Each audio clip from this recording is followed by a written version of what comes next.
Well.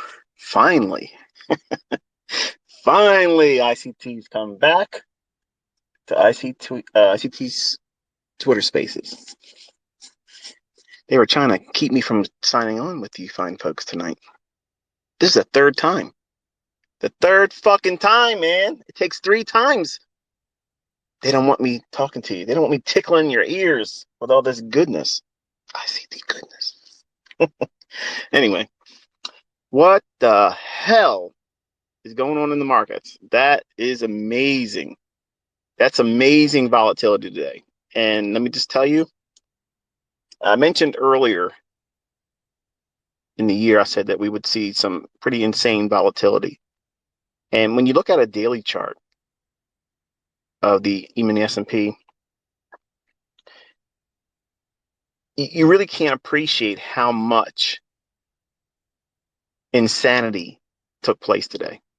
Okay. 30 years, folks. 30 years I've been doing this, and I have never seen such monstrous volatility. Now, I would be lying to you if I said I'm not trying to cowboy up in this environment, because I am absolutely, I am absolutely fighting that urge. Like today, I was trying to do things that would otherwise be frowned upon by me as a mentor. Obviously, I'm kind of glad in a lot of ways that I wasn't able to pull it off, because if I would have done it and pulled down a pretty big win, it would have probably inspired some of you young guys in here to try to do something like that too. And that would be the worst thing I could have done. So just know that because I felt those impulses, and don't worry, I'm going to send a screenshot and short little recording. You can see I didn't do any other additional trades. There's people in the interwebs saying that I hid the rest of my trading day, and I probably blew out. You guys never end. You just keep doing stupid stuff. But anyway, I didn't do anything more than the 28.75 that you saw today. And I'm so thankful, and I mentioned this in the short little vignette I did. I'm so thankful that the Lord allowed me to get out, because what you don't know is I was sitting with Caleb, and I explained to him, I said, listen, I'm going to go long here, and I want to see these buy stops taken out. And I had my limit order at 45 and a quarter initially. And something was nudging on me saying, just just wait. Bring it down, take about $1,000 out of it, actually try to get out before the highs taken out that I was showing you. And then to see if you can nail the short. And I was like, nah, I'm not going to do that.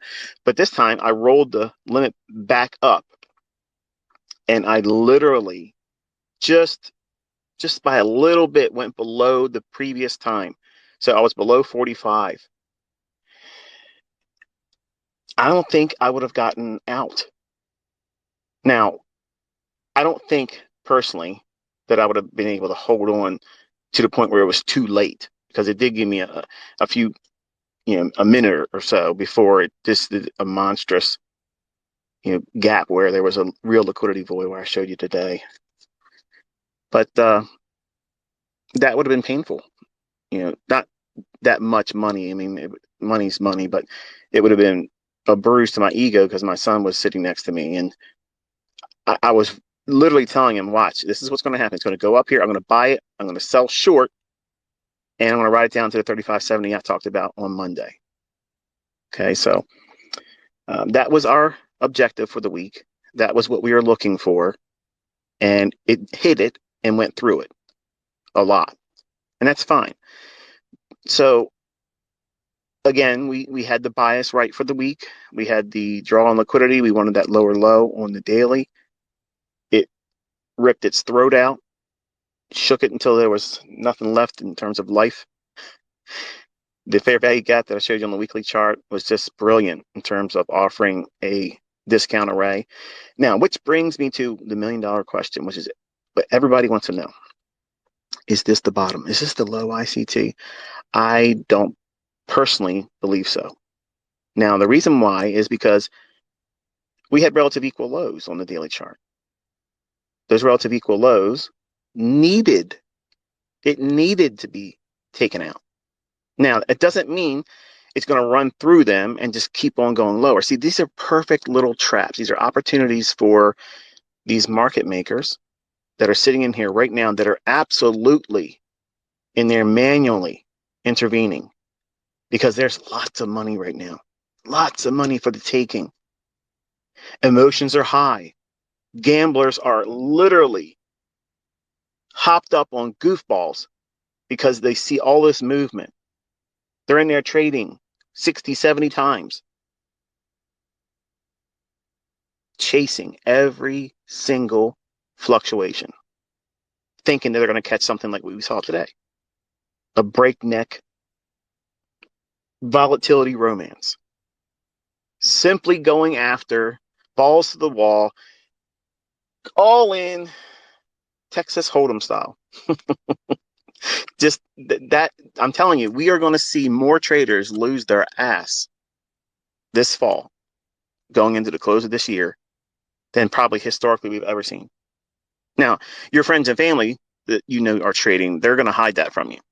They'll charge their credit card up and reboot their trading account. But behind the scenes, you're not going to know that they are waxing themselves. And it's unfortunate. So today, I felt that that was a gentle little reminder.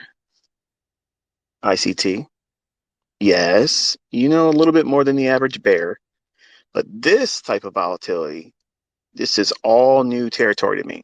Like, I feel like I'm riding along with Shatner on the Enterprise, voyaging into the unknown. Okay, we're doing things that we've never done before. And anybody that's out there saying, "Oh, we've done this before," he's talking out his ass again. No, we've never seen these types of moves before. We've never seen this volatility before. And while it's extremely exciting, and I am fighting my ego wants to get out here and do Olympic style trading and just literally shut everybody down and just say, look, this is the way it is. Okay, there's nobody going to keep up with me. Today was just a little bit of a reminder saying, you know what? You might be good, cowboy, but you keep fucking around and you're going to get the bull's horns right up your ass. And that's kind of like what I went with the rest of the day. I was like, okay, this is a day where I know myself. My younger self was trying to show himself because my son was there.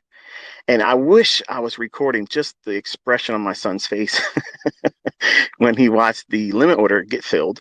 And we turned each other, bumped fists. I was like, yeah, now watch this. This is going to collapse. I'm going to go in here and go short. And then gone.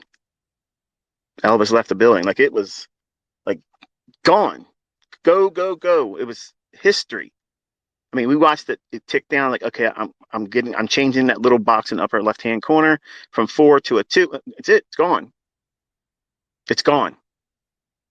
It is left, and there's no way I could chase that. And then that short little pause, and all of a sudden, boom! Like 40 some handles was like 41 handles. It gapped intraday. Welcome to understanding what a real liquidity void is. Price action traders. How'd that grab you? Pretty exciting, isn't it? Well, I was hoping, because if it would have came back up into what I was showing you today, I would have went in with 8 contracts. Now, you might think to yourself, 8 contracts, that's not that big of a deal, ICT, but 8 contracts with a potential of maybe 100 handles, that's pretty respectable. That's pretty respectable. And I was trying, but it just simply wouldn't give it to me. And soon as it just kept breaking more and more and more lower aggressively, and I was like, okay, I have to be done. Because if I stay with this today, I'm going to do probably more than I should have. And I don't want to do that. And my mind is racing saying, you can beat the shit out of this, ICT. You know you can do this. You know you can. Just because it's moving a whole lot more historically, never been done before.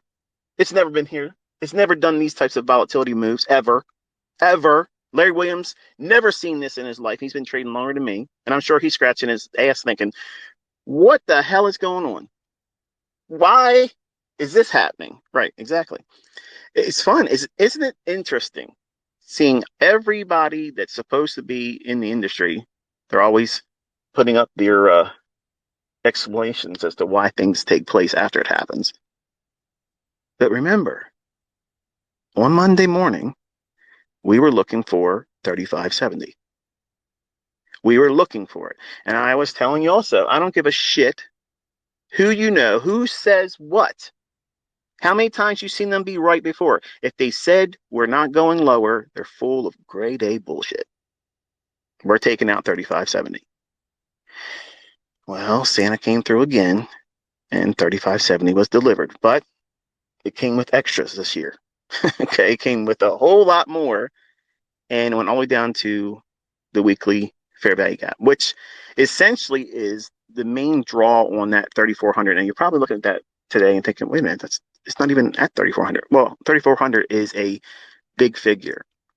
And I still think that is in contention for the next wave lower if we can sell off. Now, tomorrow we have two economic drivers.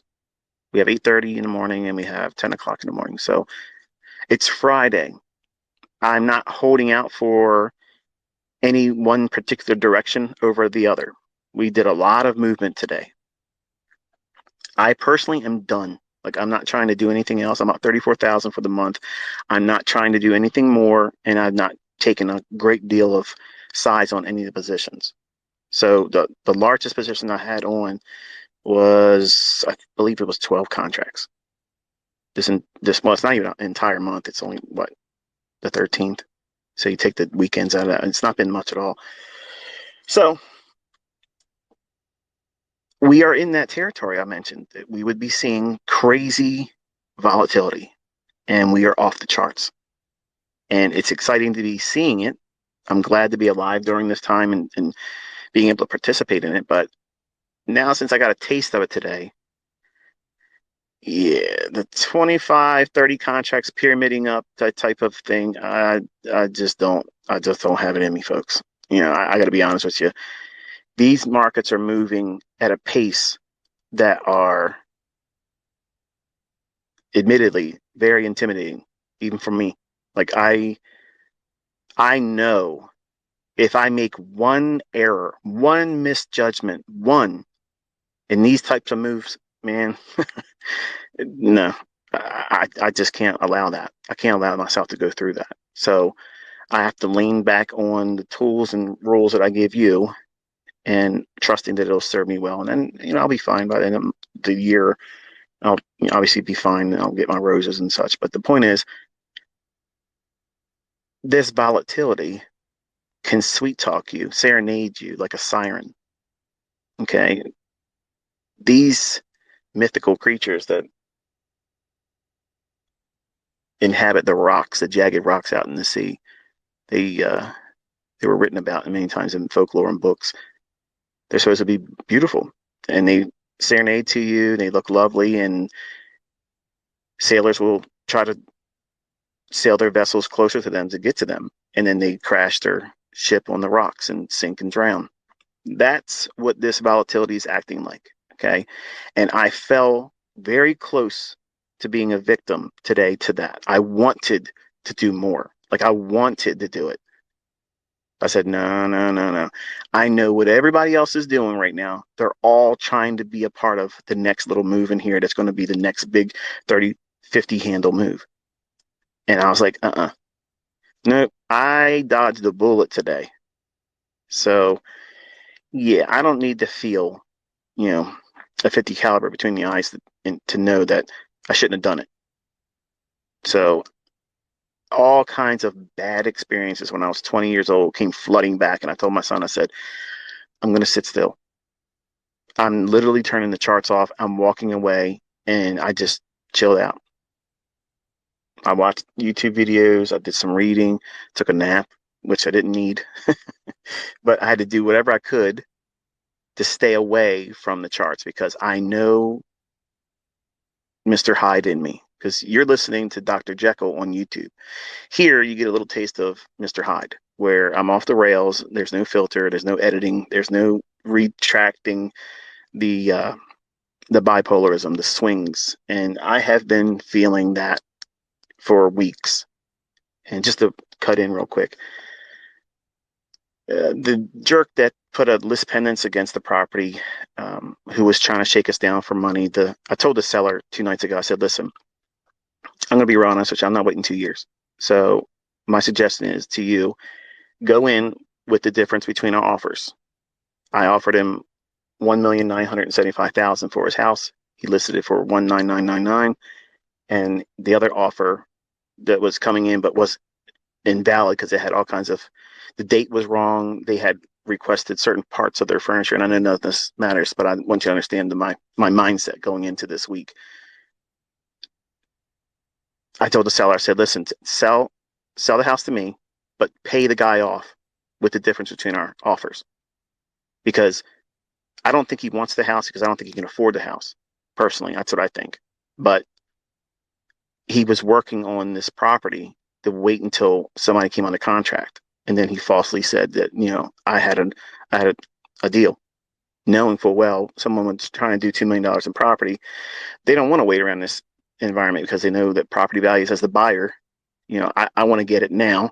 As the seller, he's thinking, I got to get it while the market's hot because I don't want to see it drop down in valuation. So he went out and asked him through his lawyer, said, what do you want? Do you want to buy the house? He goes, no, give me $48,200, which was a weird number. And I did some research, found out he has $30,000 on another property, and his lawyer fees is $12,000, and the $200 is the fee that they use to put the list pendants in. So the lawyer made $12,000, and he's getting $30,000, which is his deposit he put down on another property. So yeah, I can do my own sleuth work too. But he countered and said, no, I'm going to give you $30,000. And they said, no, fuck you. That was exactly what he told his lawyer. He said, fuck you. It's okay. 35,000 or fuck you. We'll see you in court. We're going to lose the sale on Monday to the Huddlestons, and that brings me damages, and you're fucked. We go to court, you're fucked because you falsely clouded the title. And they said, we'll take it. So Friday, their lawyer, sleazebag, Saul, is doing up the paperwork to release the property and clear the list pendants, and then I will be handing over the difference between my $100,000 good faith deposit, and I'll have the keys, and I guess I'll walk through it next weekend with you, let you see it. It's not going to be furnished yet because I have furniture, certain rooms I haven't picked out yet. But anyway, that's the point.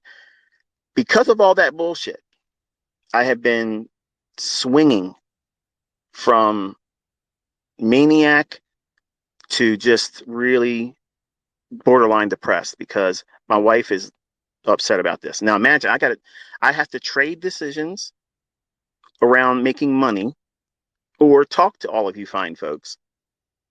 And you know how I am. I'm wired a little differently. So I have had to pull myself back. And you saw a couple of days ago, I was ready to take everybody on in YouTube. That's what happens with me. Okay, I'm bipolar. I don't hide it. And it's, it is what it is. But I'm just happy to have all that shit done. And come Friday, I'm pretty certain I'll be more balanced than I've been in at least the last 2 months. But that was also on my mind today too. I was like, because I can't throttle this guy, I wanted to do that in the marketplace. Like I wanted to put a major whoop ass on the S&P today. And yes, I was going to peacock all over social media. In fact, you probably would have had a cameo where I would have been twerking. Imagine that, twerking ICT, right? That was what I went into with it this morning. And as soon as I got that little nudge, like, no, don't do that. And here, I'm going to spare you because you're probably going to hurt yourself today.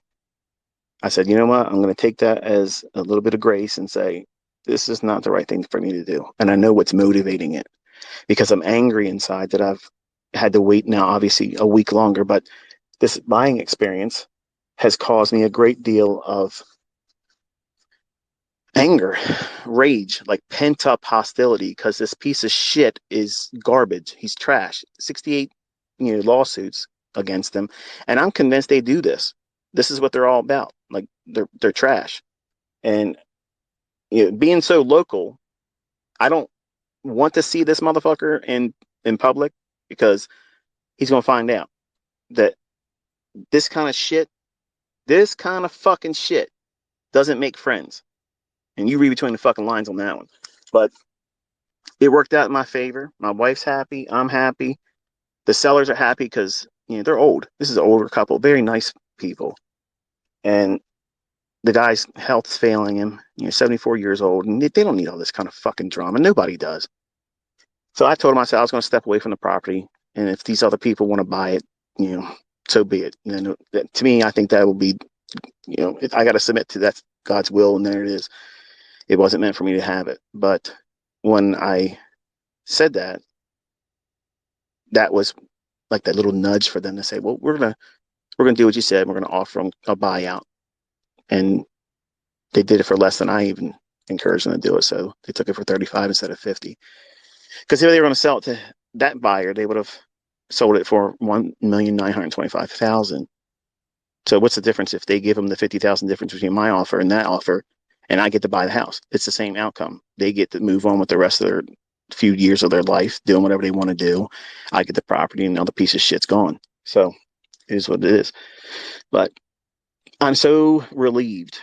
Like I'm relieved, but I didn't want to be talking to you or doing very much at all because nothing was going to come out where I would have been satisfied. Like I would have been all over the place, and it would have been mostly bitching and wanting to talk about things that wouldn't really benefit or edify anyone. But because I'm a realist and I don't sugarcoat anything, I'm being honest and telling you that's what I've been contending with. And it's a real world thing like anybody else, and you're going to have stresses in your life, and having lots of money doesn't remove stress. It doesn't remove these types of things, and I don't have a way of shielding myself from things that would jerk me out of gear. And once I'm out of gear, it's just time. Like once the chemicals in me wear down and they burn off, that's the only thing that settles me down. Like my wife can't calm me down. Nobody can talk to me out of it. Like if someone tries to talk, like this is why I tell you all, this is a weakness in my personality and my makeup where I lose control of myself and my faculties and focus. So if I'm going to be risking money in that, is that someone that's making sound decisions? Absolutely not. And that's what I fell victim to as a 20-year-old. I would get angry at the market. I would get angry at the book, the author, whatever the fuck it was going on in my head. If I stumped my toe, anything that would have been an excuse for me to say that shit was the reason why. Where it's me, it's me that's not able to focus. And that's what I felt today. I felt like I wanted to exact revenge. Poor little S&P ain't done shit to ICT. It's been nice to me all year long. And here I am trying to victimize this son of a bitch. He didn't do anything to me. Didn't do nothing to me. And I'm sitting here trying to rough him up, pull roughshod on him. So I took a little bit of flesh off of him today and I let him go. So that was the inner dialogue, if you will, of what my morning was like. And the only way I could protect myself was simply just turn the charts off. Because in my mind, I had every montage scenario going through. I was going to do some serious shit today. But thankfully it ran off without me. And because it probably would have handed me my ass. Okay. And that's the real thing. Okay, that's the real talk. most most gurus, mentors, wannabe traders and YouTubers, or whatever, they're not going to talk like that. Okay. And that's why I push that guy Corbs. I like what he does. I like what he does because he shares his emotion. He shares his struggles. He does not hide the things he's having an issue with. And that is very refreshing. And I hope you understand that that's why I'm pushing him on you. And I like to see his channel grow because I think there's an audience for that. Now, notice that when he was doing his live streaming, it was very difficult for him to find consistency. And you probably watched him go off the rails, and which was kind of entertaining because it made me feel like I was looking at a visual of how I am sometimes in my head. But, losing his shit, throwing pens and glasses and shit flying around, that's entertainment. And that's exactly probably, what you all would expect from me. But most of my trading is nothing like that. But today, if I would have been live being watched and was able to engage, like, you probably would have seen some fucking crazy shit today because I came in I wanted a war. Like, I wanted it. And I believe I was spared. So I took that again as grace, and I said, I'm bowing out. I'm not going to do anything the rest of the day. But Corpse, he comes across as a very honest guy. He's not out there trying to sell himself, as Mr. Prophet, Mr. I know everything. He shows on his screen where he gets in, gets out. And if you look at it, and Corbs, if you're listening, this is not a knock against you. There's nothing fantastic about his entries. Like, you could probably look at what I've been teaching and you're like, why is he doing that? But you can make money outside of my stuff. Like, my things are not the only way people can make money. My things, in my opinion, make it a little bit easier in terms of clarity and understanding why you're doing something and why the market should be doing it. But he's honest. He shows you where he did something wrong. You can see where his trades didn't work out. I think he overtrades a little bit. That's my personal opinion, but that's outside the scope of the conversation. But I like the last two conversations he had in his videos, today and yesterday's video, where he talked about his inability to, when he's in drawdown, when he takes another trade and it's profitable, and he knows in his gut he should, like, I should take something and lock that in, and or take something off of it and pay myself.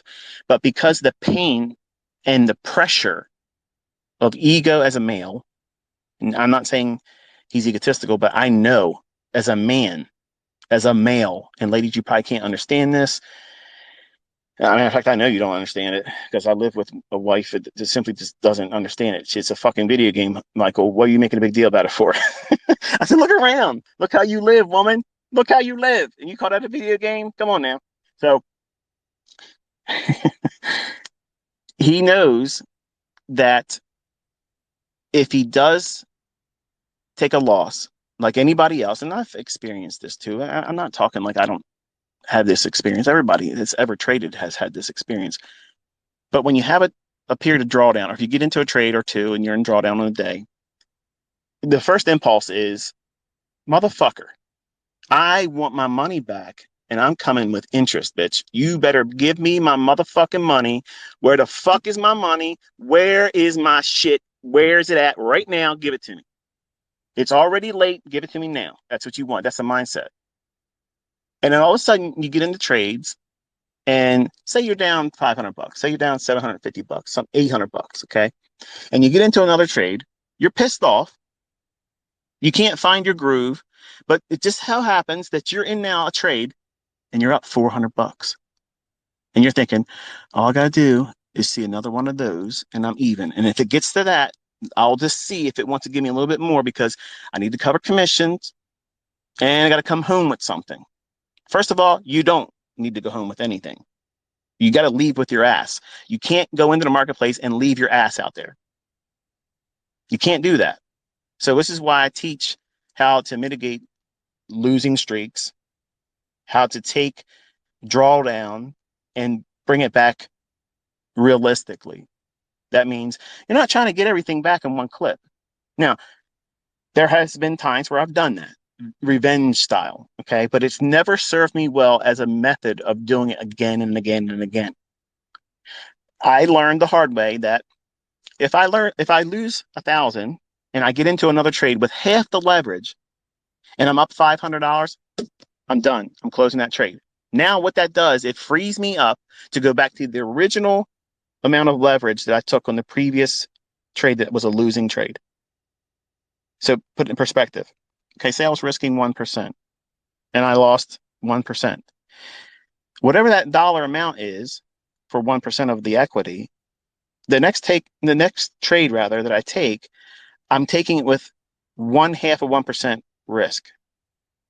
But if I make half of that previous losing trade back, as soon as my trade gets to that point, I'm killing it. I don't give a flying fuck how much it might keep going. I don't care because I have to reset myself mentally. And maybe you think that you're better than me mentally. Maybe you think you're more dialed in. Maybe you think you're the person that's going to be doing everything better than everybody else and you're perfect. Okay. Believe me, you're 20 years old. You probably think that. I did the same thing. And I'm telling you right now, you don't fucking know anything. You have no idea. You haven't been around here yet long enough. You're going to find out just like I found out. I fucked around and I found out that I wasn't the shit that I thought I was when I was 20. I am today. I ain't going to lie to you. Okay. I am today. It is what it is. But here's the deal. When you get that opportunity to get half of the losing trades that you just took your ass out there and got whacked upside your head, as soon as you get half of that losing trade back and you're doing it with half the leverage, you close that trade and you don't give a fuck what anybody else is going to say about it. First of all, you shouldn't be telling anybody about it. Two, you tell yourself, good job. That's what you're supposed to do. You're supposed to do that. Not, oh, I'm going to hold and push my edge. My edge says I should do this. Fuck your edge. Fuck your edge. Gentlemen, listen. When you get that brand new razor, Gillette, you bought that fucking razor just like I did. Okay? There's commercials. They make it seem like it's the greatest fucking thing in the world. Your wife's going to come around the corner. She looks like a fucking celebrity model. You know, everybody's chiseled out fucking face. Everybody's looking perfect. And because you want that razor. And that razor gets on your skin the very first time and it cuts through your beard and your stubble like a fucking knife through butter. Just beautiful. Just takes it right on off, right? Okay. Keep using that same motherfucking razor 6 months. What's it going to do? It's going to tear your ass up. It's going to tear your ass up. I don't give a shit how much lubricant, how much shit you lather all over your face. That razor, you keep pushing it, it's going to lose its edge. It's going to tear your face up. Okay. Well, you're in that same scenario. You just took a loss. Now you're forced to drop down your leverage. Half the leverage you took on your previous trade, it was a losing trade. But now you got the opportunity to get half of your ass back. And you did it with half the leverage. That's phenomenal. Now, it's not phenomenal for the SMC guys out there, the 200 to 1 fucking traders that do it every single fucking week, but they're still trading with 0.01 leverage on their fucking trades when they're MT4 screenshots. It's not good enough for them. I'm not talking to them. I'm talking to really real traders, the people that are here to learn how to make money and conduct themselves like professionals in the marketplace. You have to work within statistical probabilities, and the probabilities of you being dialed in after a losing trade, especially if you're new, next to zero. And that's a normal thing. So how do you combat that? You got to reduce your risk. As soon as you get half of that losing trade back in equity in the trade that you're now in after that losing trade. So now 1% you took as a loss. Now you're going to take another trade, not right away. When your system, when your pattern, when your model says so, time and price has to still agree. It's got to make fucking sense. You just can't just pull one out of your ass and say, well, I don't feel good. This hurt. And I need to get this back right away because my friends on social media are going to be meeting together in my Discord channel. And they're all going to ask me what the fuck I did today. And I cannot talk about this losing trade because guess what? I'm going to lose my man card. You see how silly it is when you get in these little groups, these cliques? Fuck that shit. These guys sit around like a bunch of nerds, okay? Like they're trading Pokemon fucking cards. This is money. We're talking about money. I'm not here for friends. I don't give a fuck if you like my trades. I don't care if you love my trades. I'm here to make money. I'm here to teach you how I make money. If you don't like that, then go somewhere else. Play fucking Pokemon in Discord. I don't give a shit. But here, if you're trading with a losing trade, the next trade, you're half the leverage. Make half that losing trade that you took 1% loss on, make that back. As soon as you do that, that's a reset. Now you can go back to trading with 1% risk again. But wait a minute, Michael, I'm in drawdown still a 0.5%. Right. Yep. That's what I do. That's what I do. Now, what happens if you lose again? You drop your risk in half again and you trade until you get half of that losing trade back. And then you close the trade. That frees you up to go back to what? 1% or a 0.5%. Once you get down to a 0.25%, there's really nothing, in my opinion, it's worth taking. But what that does, it causes your drawdowns to be less and less and less, and it allows you to reset emotionally and psychologically because it takes the sting away. If you're wrong, if you're impulsive, if you rush back in to try to do something, it is a fail switch to keep you from blowing the fuck out. Because you will, if you don't do these things, you will, if you just go in there and say, okay, I don't care, and you get that gambler numbness. Anybody that's ever played cards or went to a casino, you're up, you made money, you've had an experience like that.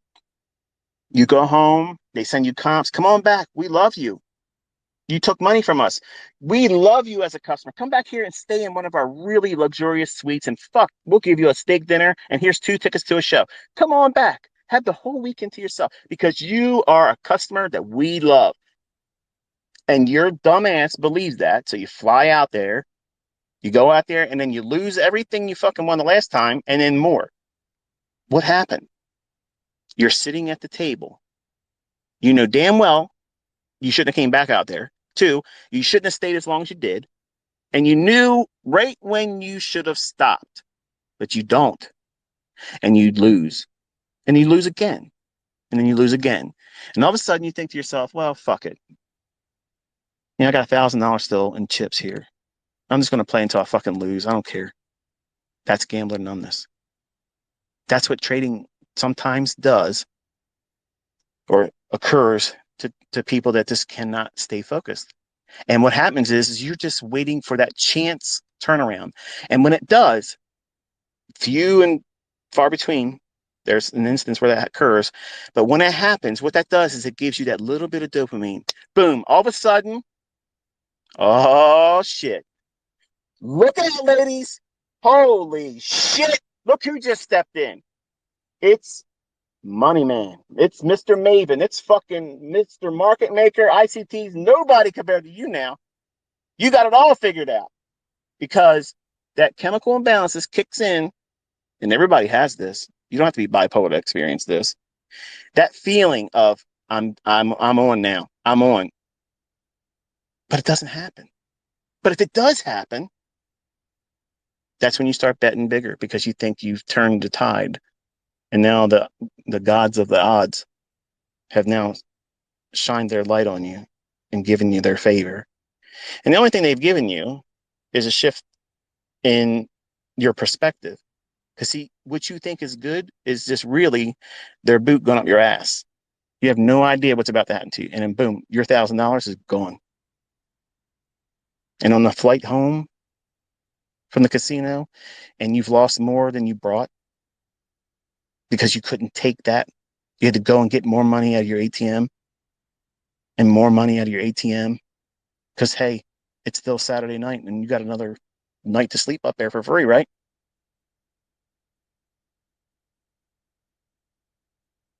And you fly home with less money than you had before you went out there and won by luck. See, all these things, these take place all the time, every single day. And it took place a lot, I guarantee you, in so many people's minds today. If they have somehow dodged that big drop in the morning, they were in there playing around. They were in there trying to do something they're not equipped to do. And they can't manage themselves. They can't manage their emotions. They can't manage their psychology. And I know enough about myself to know that I would have done more than I should have today. And it probably wouldn't have been as good as I would have wanted it to be because I went in with the wrong expectations. I'm going to come in there, Mr. Market Maven. And that volatility today said, sit the fuck down, boy. You ain't ready. You ain't ready for this. Sit down. Just shut your fucking mouth. You just sit right there and you just watch and be thankful you're not in here. And guess what? I knew better. I turned the charts off. I walked away from that. And I came back later on and I saw that it had completely went right back up, closed in the gap, the liquidity void, used as support, as I mentioned, and then vaulted above the high and then just kept digging in, digging in, digging in higher. So to me, I think that anyone listening to what Corbs shares with his, I know he's been trading for a while. I think he's mentioned he's been doing it for a few years, but I think he's really at a stage where he's really now taking it serious in terms of his development. Because I asked him, I said, what's your goal? And he wants to be a 7-figure trader. And the things he's enduring right now are many times the barrier that prevents that very thing. And most people can't get through it. They can't press through it. And what I talked about in this Twitter space here in terms of managing your risk, dropping it down and make half of the previous loss back, then reset to what the previous loss leverage was. That gives you that little bit of a cookie, which is what we need. Okay. As humans, we need that little reward, that little nudge that we're doing it right, that cookie, that attaboy, that pat on the shoulder. Okay. And like in karate and martial arts, okay, all these fucking belt colors and shit. Why? Because they got to keep you paying. They got to keep you feeling like you're rewarded. Okay. And most real martial arts didn't have all that shit. That's an Americanized thing. They bastardized the entire martial arts by having these belt systems. And in trading, you have to have that Miyagi experience. Okay.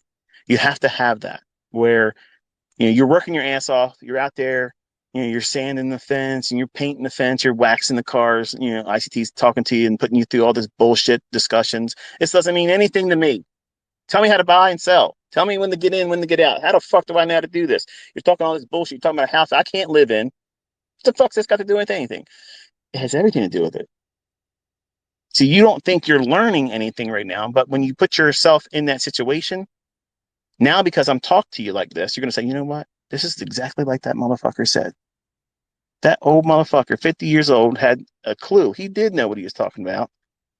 He knew exactly what he's talking about because I'm feeling that shit right now. I feel like I need to get out there and break somebody's fucking head in this market because I have something to prove. I got a chip on my shoulder. I have, a reason to be violent in these marketplaces. And bringing violence to the market, well, you're just asking for your ass to get beat because believe me, the gang in the market is always going to outnumber you. It's always going to outnumber you when you go in like a vigilante. If you go in there with that vigilante mindset, you're going to be the Punisher. No, you're going to go home in a fucking ambulance. Okay, that's the way it's going to happen. You're going to lose your ass going in there like that because you're trying to do something with an outcome in mind that's not guaranteed. And you're blinded by your rage or your fit. Okay, you're all pent up like I was. I have been. You see how quiet I've been recently on Twitter? Like somebody the other day said, your music selection. What the fuck's going on with this? I played that beautiful song that it's a female artist, and it's a very moving song to me. I loved it, and I was in my feels that day. I was thinking to myself, what if I don't get this house? What if I don't get this house? Number one, my wife's going to be upset because she loves this house. Now, don't get me wrong. I love the house. I think it's a beautiful home. It's, you know, there's certain things I wanted, and there isn't that in this property. But my wife, when we went through it, she was like, Michael, please, please, can I have this? I was like, guys, what do you do in that situation? You can't win that. You can't fucking win that. So I was like, okay, well, let's see if, we can work it out. So I offered them 1.8 million. Of course, they rejected that. And I came up to 1925, which is what they allowed for the other offer, but didn't give them a contract. Like they didn't sign a contract, but they were going to accept his 1925 if they provided a contract or an offer, written offer, but they didn't do it. But I came in with 1975 because I asked them, I said, listen, I'm all cash, no contingencies. Like I will buy this house, no waiting. Like I own real estate. I don't need to sell shit. I'm buying outright. You tell me what your lowest that you're taking right now, and nobody else can take any of your attention away. Like I'm going to be the one. They said 1975, and the house will be yours. So I said, okay. And in an hour, we had the offer in their hands, and they signed it. Okay. And then this asshole comes and does all that. So since like the first week of September, I have been very difficult to be around in my personal life. I've been very, very hard to deal with personally if you were around me. I've been very short. My wife has been careful to be around me. My children have been very careful around me. And I have not had any kind of real interactions with anyone else. And that kind of mindset, partially, partially is what motivated me to do what you've seen recently, where you saw me doing like $13,000 trades, $12,000, $10,000 trades.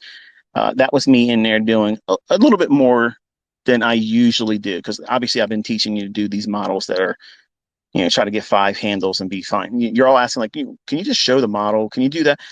I just feel like I got to do more, and that's why I was doing that. But today I was really going in there with kind of like a gladiator mindset, and because I'm imbalanced over all the bullshit, I wanted to release. Okay, I wanted to release.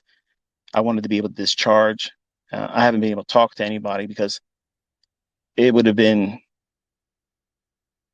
it wouldn't have been as therapeutic as this one feels for me. And I understand some of you that haven't been trading long enough. None of this probably makes any sense to you. And maybe they've probably turned the Twitter space off. But I promise you, okay, Mark Douglas doesn't touch anything like this in his book. Okay. It's not a popular way of discussing human frailty. And I'm a human and I have a lot of frailty because I'm imbalanced. And I feel, well, I can feel elated 1 second, and then I can feel rage within 30 seconds. And sometimes I can feel myself swinging chemically back and forth, all within a 5 minute period. And that volatile state of mind where I wish I could articulate what that feels like. It's a miserable experience. And that's what my life has been. Like I have lived with this, and it's very, very hard to deal with. And sometimes I foolishly went into the marketplace in my manic episodes. And sometimes I've gone into the marketplace trading where I was euphoric. And both of those times I have had dismal results because I'm reacting to the stimuli of being in that market experience. Whereas if I am trying to, like, that's why I meditate.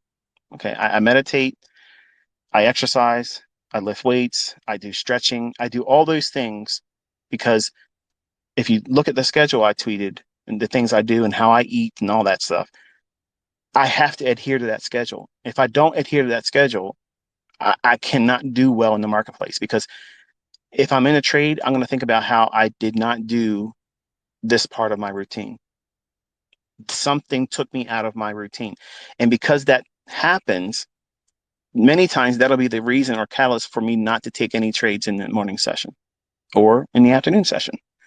Not because I don't see a trade, not because my methods don't have something that would give me something to work with. Okay. I could sit down in front of any market day, and do something. Like, for instance, Wednesday, that was a range bound day. I sat there and I literally, in a demo, I didn't do anything with live. I proved I didn't do anything with my live account, nothing. But in a demo, I ran up $17,000 on a demo just using 4 contracts. banging around inside that range. And I had two trades that stopped out where it was like, just a little bit above what would be, I guess, commission cost. But that's it. Now I know I can do these things, but here's the thing. As nimble as you see me doing what I show you, on days when I can't control myself, the man part of me, the physical person of me, not the trader ICT, the Michael, the imbalanced Michael, okay? The guy that I have to be very careful with, because if I let this motherfucker do what he wants to do, I'm going to wreck myself and ruin my entire livelihood. Everything would be ruined, because a day like today would cause me to do something that I would punish myself. I would punish myself for years, knowing damn well I should have never done it. But I started the day with that in mind. And with grace, I saw that, you know what? Yeah, it's enough. I don't need another reminder. Thank you, Lord. I'm done. I know because of experience. When I tell you, somebody asked me today, do you think I should put a short order in at 35.70 if it comes back up to that? I said, no, I wouldn't touch it today. Because immediately when I looked at that tweet, my mindset was, okay, they're asking me that. And please, if you're the person that tweeted this, what I'm about to say, don't take this personal. I'm not trying to be rude. I'm not trying to be anything. I'm just being honest. When I read that tweet, I said, okay, I'm going in. I'm looking for a fair value gap. I'm going to buy a pullback towards 35.70. I'm going to go in. I'm going to go long. But I didn't have the charts open. I just saw the tweet. I said, no, I wouldn't touch it. Wait till tomorrow. I was telling the person to don't do anything, but really what I was doing was telling Michael, stay the fuck out of this. Stay the fuck out of there. Don't do nothing with this. That's why I had to walk away, because it was almost like, okay, someone said this, so therefore I'm going to go and I'm going to do the opposite. And when I was a younger man and we were on America Online, we had message boards, which was obviously like the social media, Twitter space, type thing back then. And whenever I would see other people's opinion, because let's be honest, everybody out there pretty much doesn't know shit about trading. And just look at today as an example. Like they're all trying to figure out what's going on. We all were expecting the daily low to be taken out. We wanted 35.70. Okay. We knew that was coming. Well, everyone that was listening in our community, we were expecting that. We were not trying to buy anything. We didn't look for any kind of reversal type thing prior to 35.70. 35.70, that's where it's going to draw to. We got that today. You also know before the big drops to take out that objective, chances are it's going to do what? It's going to go for liquidity. What kind of liquidity? If 35.70 is below the market, that means we're going to take out buy side first. Well, I showed you what I was looking for. I actually showed the example where I was in, I took the long, I took the exit, and I have students that actually marked it up before I even shared all that stuff. They have it marked out saying, this is what I think is going to happen. Boom, boom, boom. And they see it. They know what they're looking for. So that means they understand what I've taught them. But then we see all these other people out there that supposedly are market professionals, talking heads. They're on CNBC and all these other people. Oh, what's going on? They're talking about how this was one of the greatest days for the S&P. What? Look, okay. I understand they have to sell this stuff to keep people wanting to invest because it's a buyer's market. Okay. I understand that. But we don't look at things like that. Like I don't want to go out and try to pick a bottom. Okay. I'm not going to go out there and say, yeah, the bottom's in. I'm not convinced of that just because we had this happen today. All I see is the market go up into a daily fair value gap. All I see is normal business model where relative equal lows on a daily chart after the market's been going down for a long time. We've gone down about 50% of what the previous bull run has been. 50%. It's reasonable to see something like this happen. And it's also reasonable for them to come back and rail against anybody that's been short. Because I believe until I'm proven wrong, and I'm happy to be proven wrong, I don't care. But I really want you to think about this. Okay. And my students that were in my private mentorship know what I'm going to say here because they were hearing about this back before all this shit really started happening. All the things that are about to take place, I've mentioned to you in previous Twitter spaces. And some of you are unnerved and you're scared. Okay. I want you to understand when I talk to you about this, it's not to scare you. I'm not sensationalizing anything. Okay. I want you to understand that the general media isn't going to communicate these things to you until it's already too late. In America, our news is filtered greatly, and you're not going to get the perspective that's really going on in ground zero in these other countries where things are happening. And I've been about 9 to 12 months ahead of everybody in everything. And that's not bragging. I need to be ahead of everyone else because I don't want to fall victim to these types of things. And I had students literally tell me to go fuck myself, that I was insane. Okay, I'm nuts. And they wanted a refund just on the basis of the things I told you that you're seeing happen right the fuck now. And I said, first of all, you're not getting a refund. You just sit back and you watch what's going to happen. Okay. In the meantime, I'm going to go over on Twitter and I'm going to show the whole world that are outside here what you've been experiencing. But you get caught up in me talking about things that are outside the marketplace because it hasn't happened in your neck of the woods yet.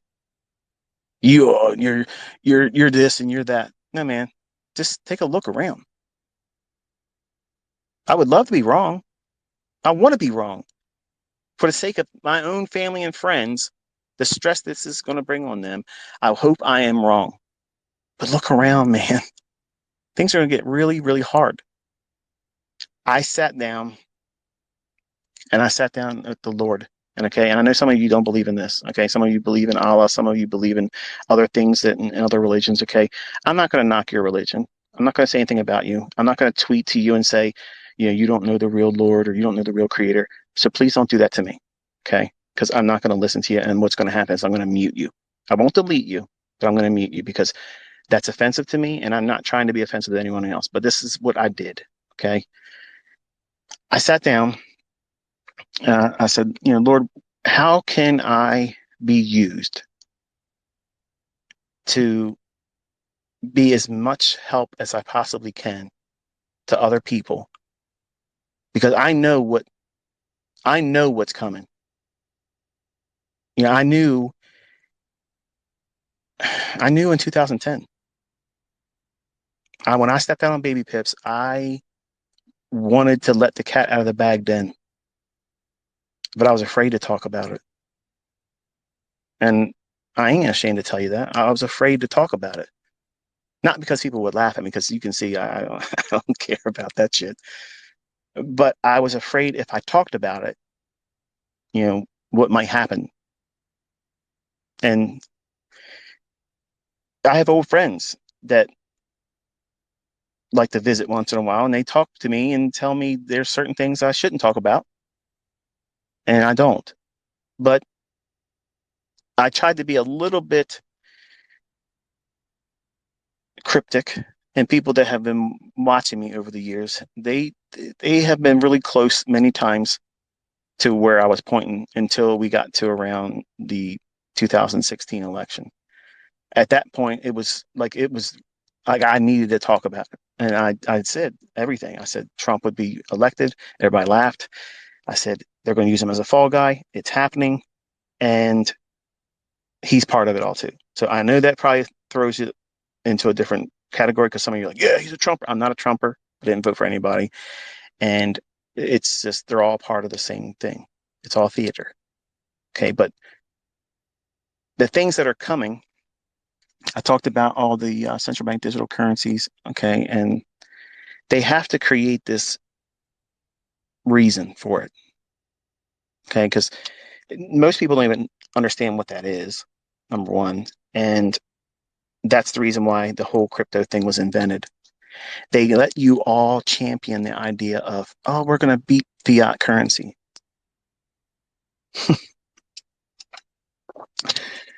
Bitcoin is now the equivalent of fiat. And I know this blew your fucking minds and you all want to kill me and pitchforks and shit's going to be on Twitter feed because of it. Just settle down and listen to me, okay? The whole blockchain was started for the very purpose of central bank digital currencies. Not for Bitcoin champions, not for heroes that are trying to be mavericks out there and beat fiat. Listen, folks. Remember Gaddafi? Remember how he wanted to start his own currency? He wanted to do his own thing that was gold backed. What happened to him? Mm-hmm. And they didn't hide it. They televised that. These banks, you cannot beat them. Okay. Everybody out there with the militia mindset, oh, we need a 1776, so we're going to do this, we're going to do that. You're not doing shit. You're not doing shit. You can't beat it. Okay.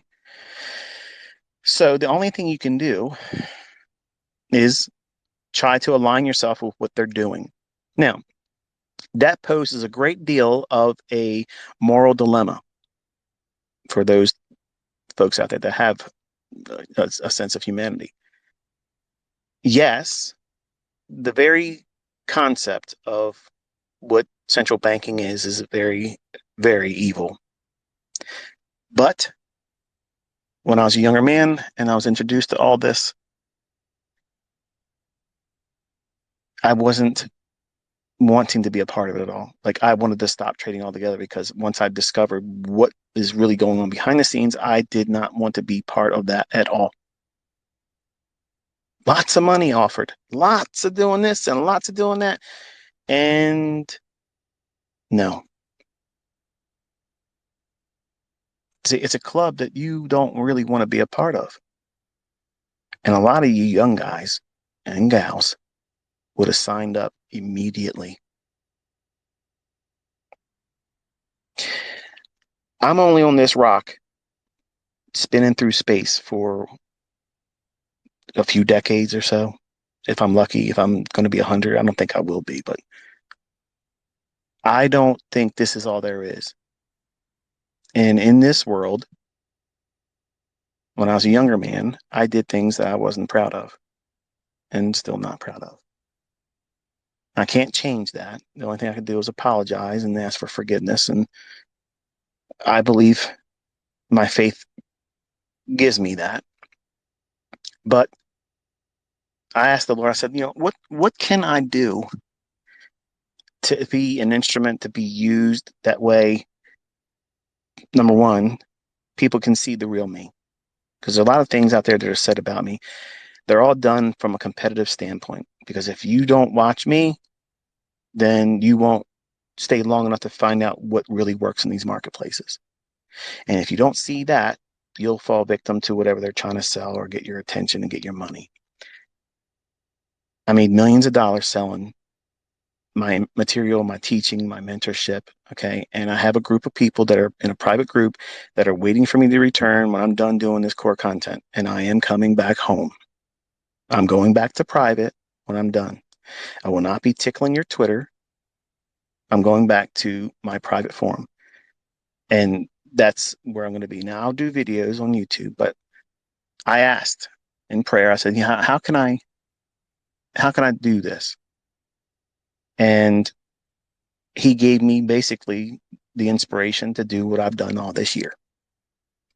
Now, there's a few times I was wanting to do things from the man, the Michael, the humanity in me, the guy that gets mad, the guy that gets angry, the guy that wants a little, hair of the dog to bit him.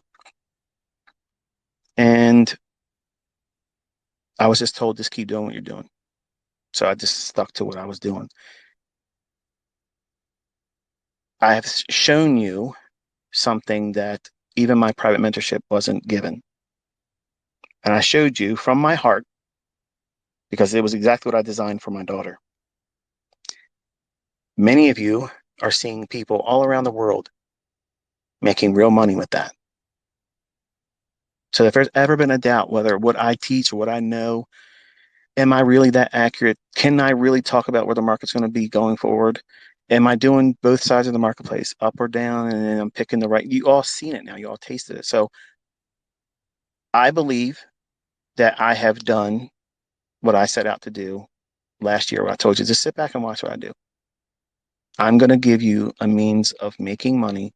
It won't cost you anything. I'll make it as easy as I humanly possibly can do it. There really is no other way simpler. If you're going to be using anything algorithmic, if you're going to be doing anything with how these markets book, that 2022 mentorship model is it. There isn't going to be somebody out there that's saying, here's a 5-minute version of the ICT. Fuck all that. Okay. There's a couple guys out there trying to run their channels like this. Okay. And I get it. There's an audience. They want that fast buck. They want that fast, give me a real quick, short little 5-minute trainer. Fuck all that. You're never going to do that. You're never going to understand what you're doing.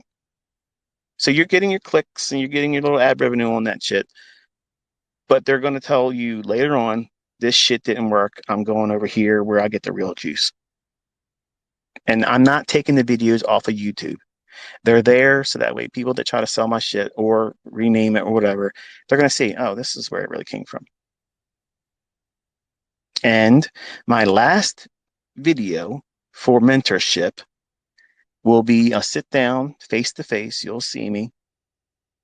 And I'm going to explain why I did it. And I'm going to explain why I insist on having credit, because it's not about ego. And you'll hear right from my own mouth, right from my own face, and there is no filters. You're going to understand why I live my life the way I do.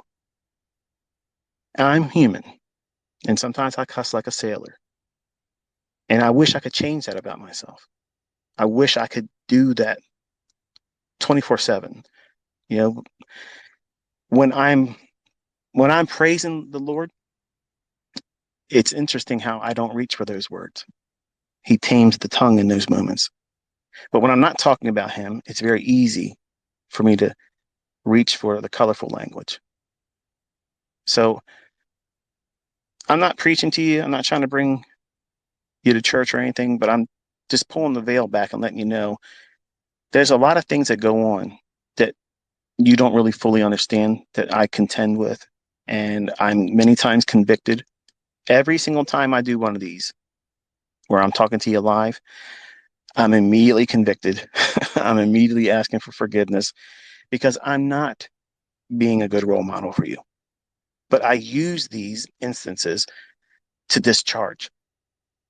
It's a confessional. It's a way for me to vent. And I got to be honest with you. Some of these are not liked by a lot of you because you don't find any real value. And most of the time, you know, it's just entertainment for the other folks. Like, I love Ratchet ICT. It's not, I don't want to be that. I don't want to be, but it's unfortunate that I have to manage these feelings, these emotions, these chemicals, and I let them burn off. And once it happens, it gives me the ability to be around my family and to be around myself and not have 1,000 things rushing to the front of my mind. And it feels like that. It feels like there's 1,000 things that needs my attention right now. And all of them are life like threatening. They're all emergencies when they're not. Not one of them is an emergency, but that's what it feels like living with this. And it's hard to articulate that. It's hard to make it understandable for someone that doesn't have it. And I know when I see someone else living with it, and I deal with them differently. I deal with them differently because I know they can't control it. Once I rev up, whether it be the good side or the bad side, no one's talking me down. And that's why I get offended when someone says in tweets like, hey, look, take it easy. Don't worry about them. When you start mothering me, okay, or playing my father, I get offended by that. And that just makes it worse. So those individuals I usually mute. You don't know if I've done that. You keep seeing all my tweets, but I don't want them to do that again because I'll respond to them. I'll remember their name. I'll say, look, hey, and I've done this already before. And I've broomed people off my Twitter. And who cares, right? Big deal. ICT got caught up in his fields and he blocked me.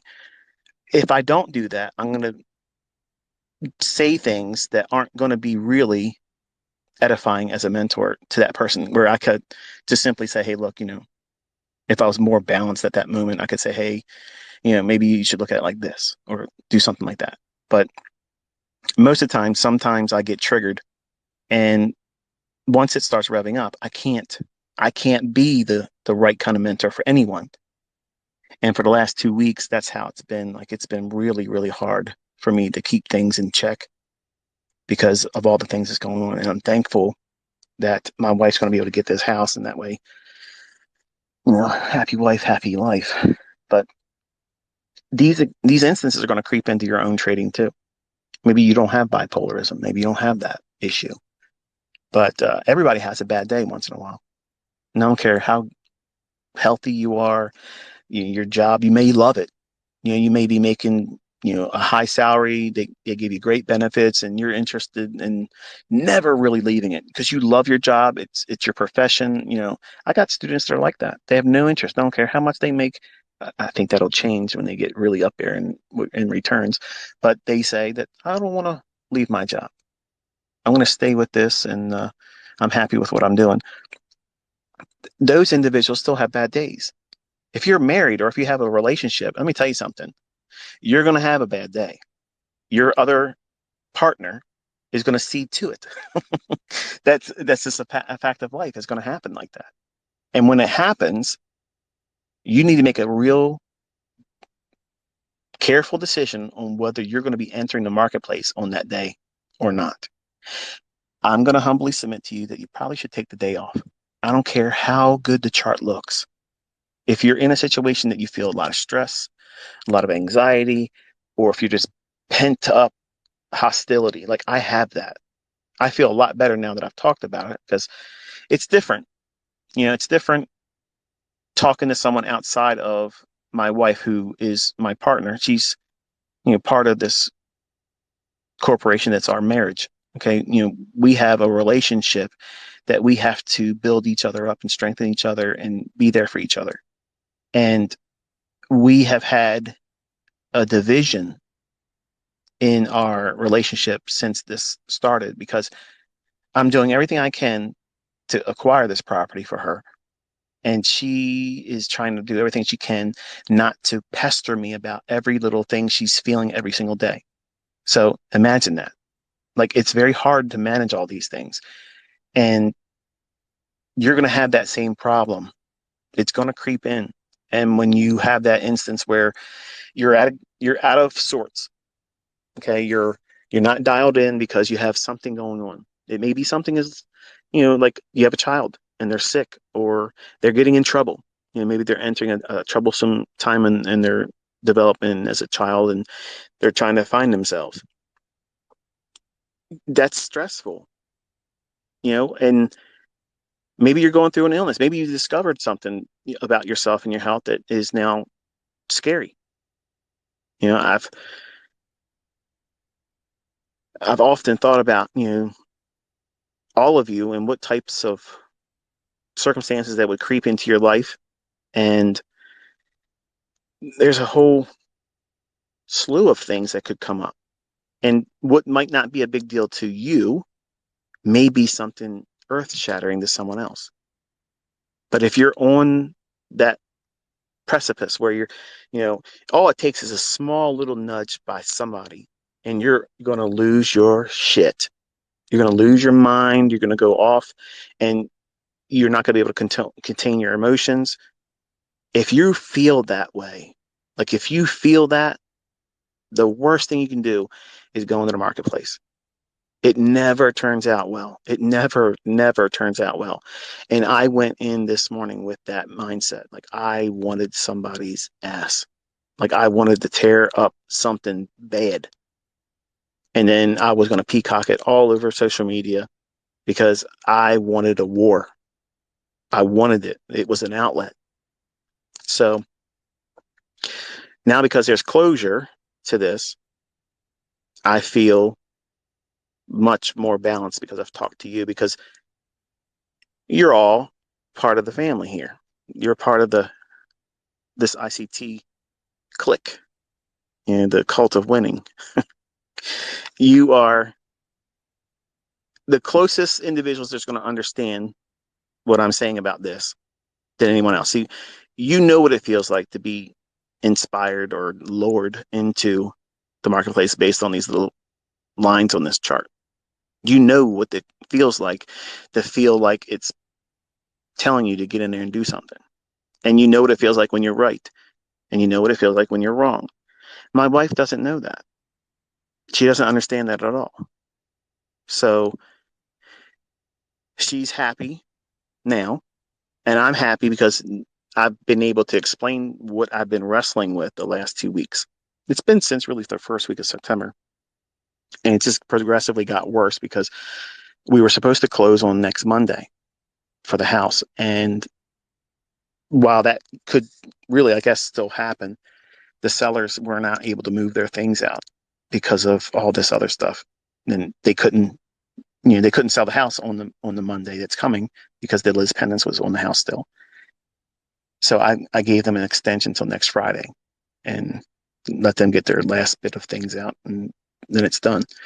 Because I know that's happening, and because I know there's closure, I'm able to, I guess, talk to you all, I guess, the way I'm doing it now. And maybe it's not interesting to you. I really don't care. These types of things are very therapeutic for me. And maybe it's something that's helpful to some of you. Maybe you get something out of this. Maybe you feel like you can connect with me as your mentor better because you maybe experience these types of things. Maybe not to the degree like I explain. Maybe it's a little bit less in terms of intensity, but all of us are human. We're all going to have these problems. We're all going to have these issues that creep in. And you're going to have to make a decision. Do you really want to bring yourself misery if you do it wrong? See, you're not going to see it like that at the time. And it's going to take a great deal of self-control to say no. You're not going to be able to do it many times. You're going to just fall victim to yourself. You're going to go in there and start clicking buttons and pushing buttons. And the worst thing that can happen is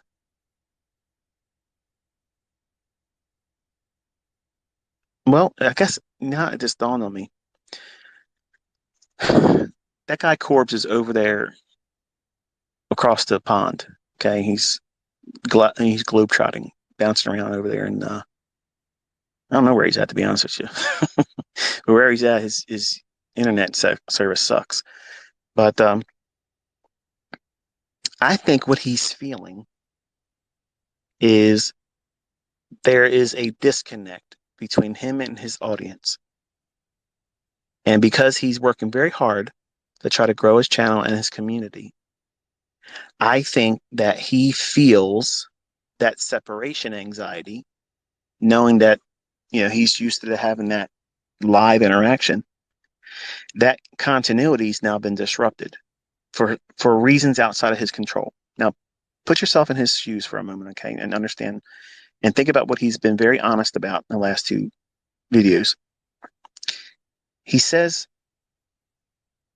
I'm having a hard time doing this and having a hard time doing that. And I know I should be taking something in these trades when I'm down, but I won't. So what I think he's doing is he's trying to feel good about something else he's able to conquer. So he wants to be able to find a connection to do his live streams. But because he's being prevented, the male in him, the caveman, wow, it's a deer right by my truck. I'm in a parking lot at the hospital right up the street from where my home is. And there is a big old doe. And I'm not a hunter, guys, but she's literally walking right next to the truck. Wow. Look at you, girl. Oh. She's looking at me now.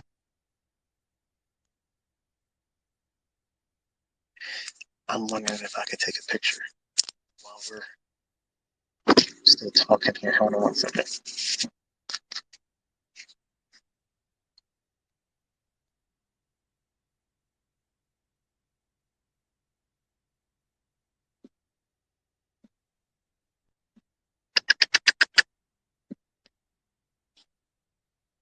Yeah, she don't give a shit about me. I took a couple pictures. I'll share it when I. Oh, wait, there's another one. What the hell's going on? That's the second deer coming in here. We're in a parking lot of a hospital, and they're just rolling around. Anyway, let me get back to this corpse things and close this circus act. So Corpse has this desire to do his live streams, but he's unable to do so. So now he can't fix that. He can't do it.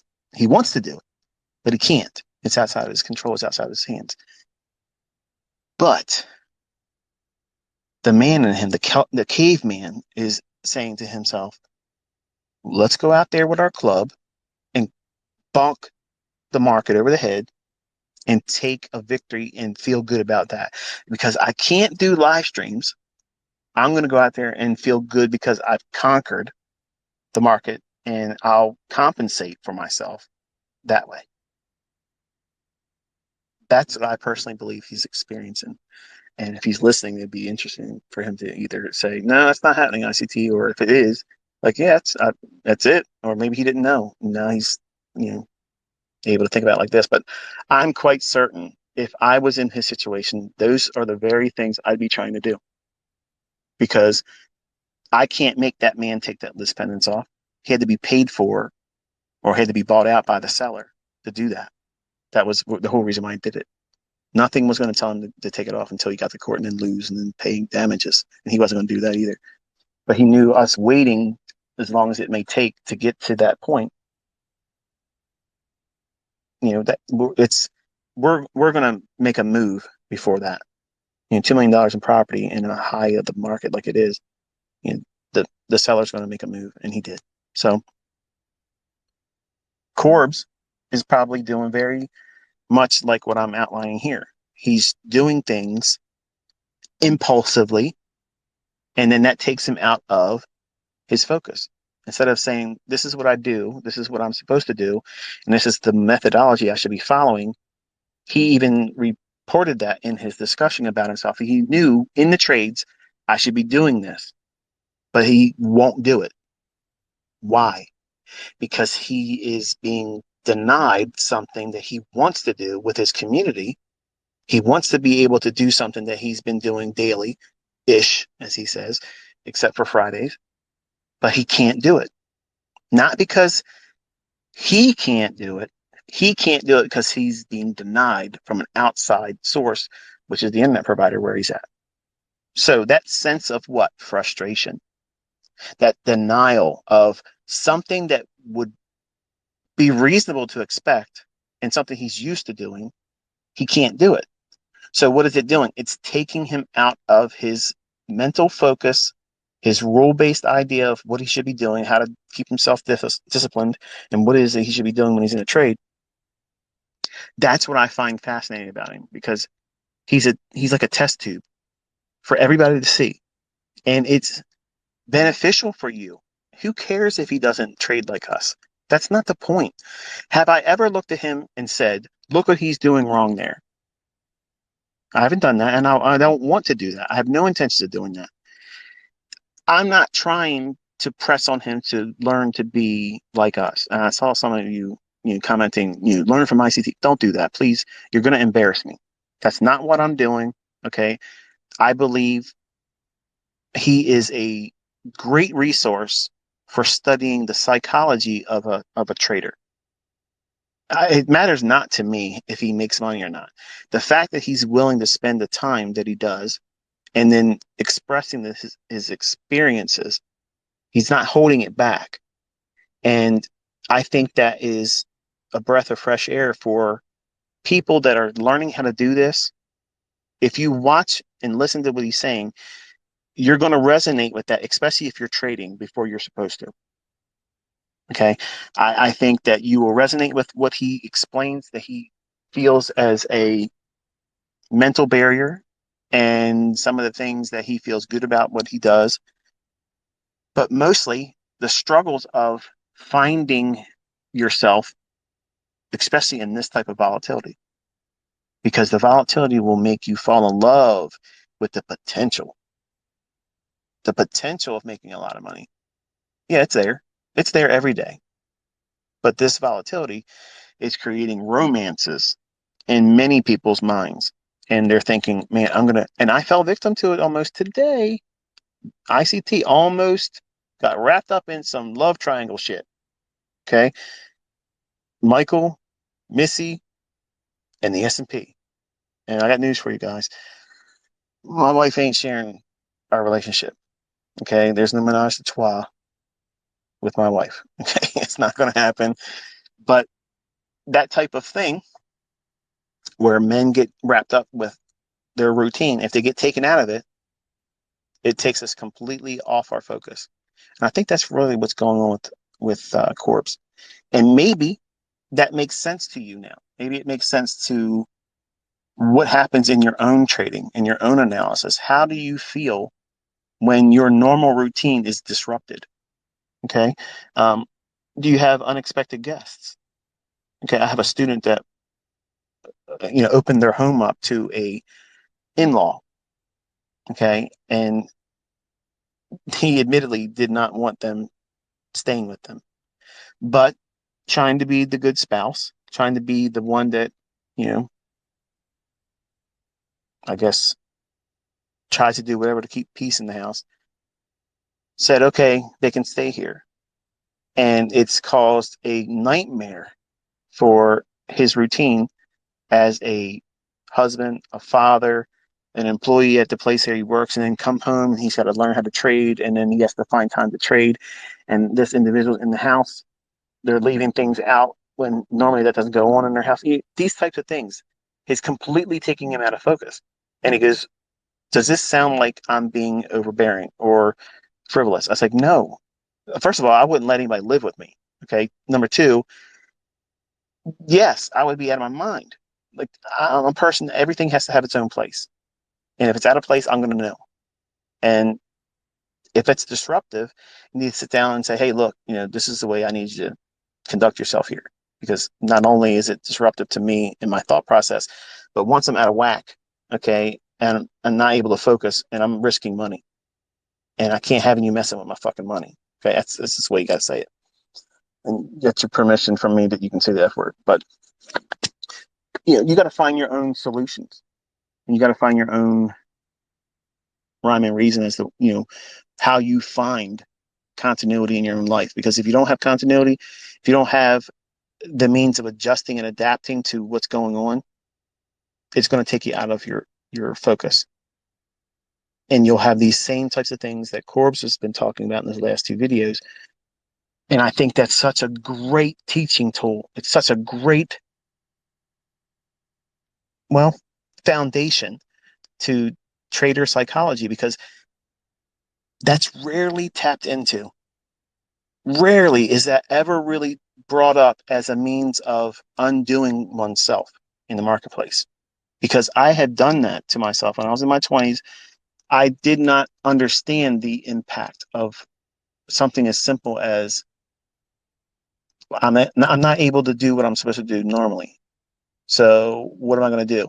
I'm going to look for a feel good victory. I want a Rocky moment. Well, if you remember in Rocky 1, uh, Apollo fucked him up. He didn't win. He got fucked up. So yeah, he survived, but he didn't get no championship. He got his ass whooped. So just remember, that's what it's going to most likely feel like. You're going to get in and you might do a good job of slugging it out, but you're going home fucked up. So you got to stay focused. You got to stay focused, understand why you're doing it, and don't get taken out of focus. And if it's your routine, it's all out of whack, something's bringing inconsistency and disrupting your continuity in your everyday life, that right there is a warning sign. Do not go in if you feel like you want to get, revenge, or you want to feel good moment. You want to feel like an attaboy or attagal, like you did something great. Don't look to the market for that feel good moment. Don't ever look to the market like that. Now, if you do something and you feel good, there's nothing wrong about that. But don't use that as your inspiration for going in and trading. Because if you do that, what's going to happen is, and I'm closing on this point, you're going to trade more times than you're supposed to or should. You're going to use more leverage, and chances are you're not going to use a stop loss effectively or at all, because you're going in with a one-sided perspective that it's only going to work out in your favor, because you need it to, psychologically and emotionally. You need that victory, and you cannot envision anything but that. Now, what did you just do? You created the invitation, VIP invitation, to that brokerage firm, sending your ass home with a blown account, because that's exactly what that recipe brings you in stunning fashion. I've done that when I was 20 years old. Everything, everything that I did in those instances resulted in a losing trade, and it would be a bigger trade with more leverage and no stop loss. And in soybeans, closed me out. That was it. Wrapped up. Run up and done up. And that's what's going to happen to any of you if you don't listen, because you're not thinking clearly and you're doing all the wrong things. But it's not going to feel like that, because in your mind, all I need is this feel good moment. No, no, no, no, no. Stop that. It's bullshit. You're bullshitting yourself. Nobody's there to tell you this. I'm telling you right now, you're full of shit, because if you get away with it, then you're going to do it again. And then what's going to happen? It's going to burn your ass at a later time. So the worst thing that can happen is if you win. If you make money in that instance, that's the worst toxic thing you could have done to yourself, because you'll make that mistake again. And you don't want to make that mistake. So I'm telling you, don't look at the market like that. Don't come home pissed off because your boss maybe leaned on you, okay, or denied a vacation, or gave a promotion to somebody else, and you've been working hard and you deserve it, okay, or you just don't like where you're at. You're pissed off. You came home in traffic. Somebody, bumped in your car. You had an accident or something. Now you need to do what? You need to feel rewarded for putting up with all the bullshit of everyday life. And you're going to treat the market like the lottery, because you deserve the win today. Well, you don't deserve the win. Nobody deserves the win. You earn that. Okay. There's no deserving shit. Okay. You earn it. But you cannot earn it consistently if you're doing dumb shit.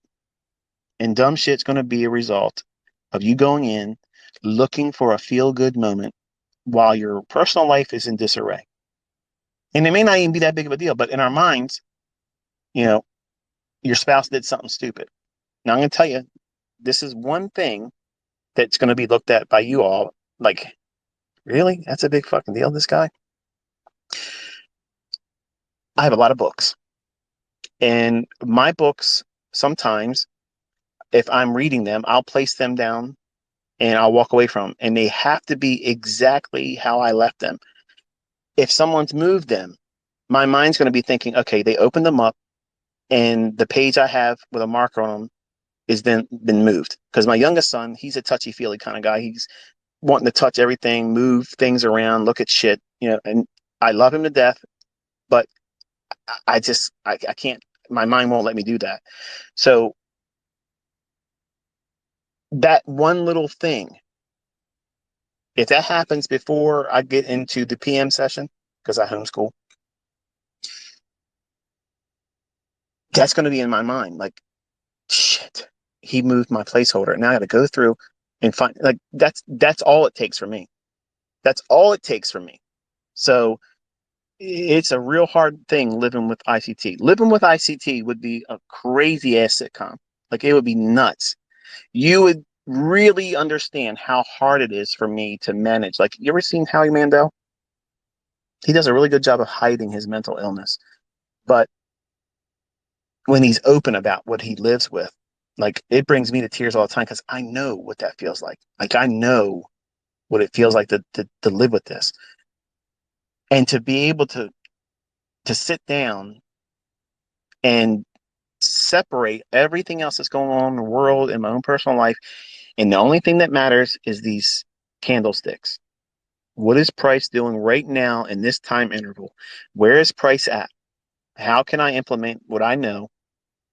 What's the algorithm going to do next? And I have no correlation to why I'm doing something as a reason for feeling good about what's happened in my life. That's a wrestling match all the time. And it's every day. It's an everyday instance. So when I'm done and I've been given a really, well, I guess positive outcome, I'm thankful to the Lord. I always give thanks to Him. And even when I lose, I'm thankful that's all I lost. Okay. I do lose once in a while, and you'll see it, and I'll show it to you. But when it happens, I'm thankful that I don't lose as much as I could have on days like today. Like today, I could have been in there doing a lot of things to run up the account. But let's just say that trade that I was long in, that I left that limit order in, and I would have never been filled. And I second guessed it just for a second because I was talking to my son. Because many times I have to tell Caleb, listen, don't talk. Just listen to dad. I'm going to give you the dialogue because if you ask me any questions right at this moment, it's going to distract me and I won't be able to focus. And if I lose money, then I'm going to be angry. So that way, I won't have any reason for feeling angry at you or the instance of you asking a question. I want you to know what your question is going to be asking. Like, I want that answer given to you, but just let dad do what he's doing and let me finish what I'm doing. And then I'll give you the time to any questions, anything you want to ask me, then yes. But if you ask me a question when the market's moving, that's going to completely take me out of focus. And that's one of the things that was very hard for a lot of my students when I was doing the first year mentorship and I was trying to sit down with them at Price and I was outlining what it's going to be like for them to sit in front of Price and what they're going to be feeling, what this looks like, and kind of like pantomiming the student sitting down in front of charts and this is what you should expect. This is what you're going to be feeling.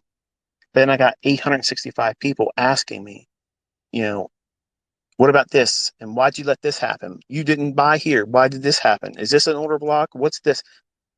And I felt like I needed to answer every single one of them, but I couldn't. And it was just like, I'm like a deer in headlights. And I'm caring more about their questions that I can't answer versus watching price. And it was a nightmare. I will never open myself up to that again because it's just, I can't focus. I cannot focus. Contrast that with what you see me doing with a live account. You can see my entries. You can see how I'm managing the position. Like clearly these things work. I know how to trade, but I cannot trade if I have someone in my ear constantly, hey, what about this? And what about that? Why didn't you do this? Can this be looked at? Can you trade this? What about gold? I'm looking at the S&P or I'm looking at, Forex. And these folks come up to me all the time. Hey, what about gold? Or what about dollar yen? Man, don't talk to me about no fucking yen. I don't want to hear about yen. I can't fucking stand yen. Okay. It's so heavily manipulated. I don't like it. I can't stand it. So you're going to find all these little things in your development that set you off. These little quirky ass shit that just takes you completely out of your focus. And you'll probably have those experiences that Corb's is explaining in his dialogues, saying that, hey, look, this is the way it is. I'm having a struggle with this. And the best thing you can do is be honest like him. Be honest with yourself. And I want to ask him, in his comments probably tonight before I go to bed. I'll go to his channel and post a comment on this most recent one and ask him if he journals. I don't think he's been asked that. If he has, I don't know if he's answered if he does or doesn't. But I think it would be interesting to see if he journals, and if he journals, does he record what it is that he feels and how he reacts to all those things? But we'll see. We'll see what happens with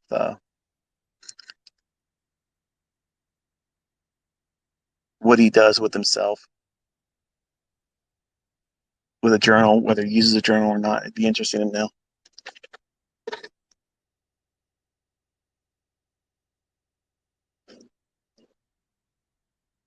But I think this is going to close this one. Kind of talk myself to a point where I'm ready to go home and stretch out, grab a shower. I spent probably a little bit more time talking than I should have tonight. But I got a lot of things off my chest. Maybe this was entertaining to you. Maybe you found something insightful from the discussion. If not, I apologize. I didn't mean to waste any of your time, but I think that if you found something in this, I think it'll be helpful to you going forward. And I'm sure I'll be tickling your Twitter tomorrow. Big news tomorrow in 8:30 and 10 o'clock. So just be mindful of that volatility.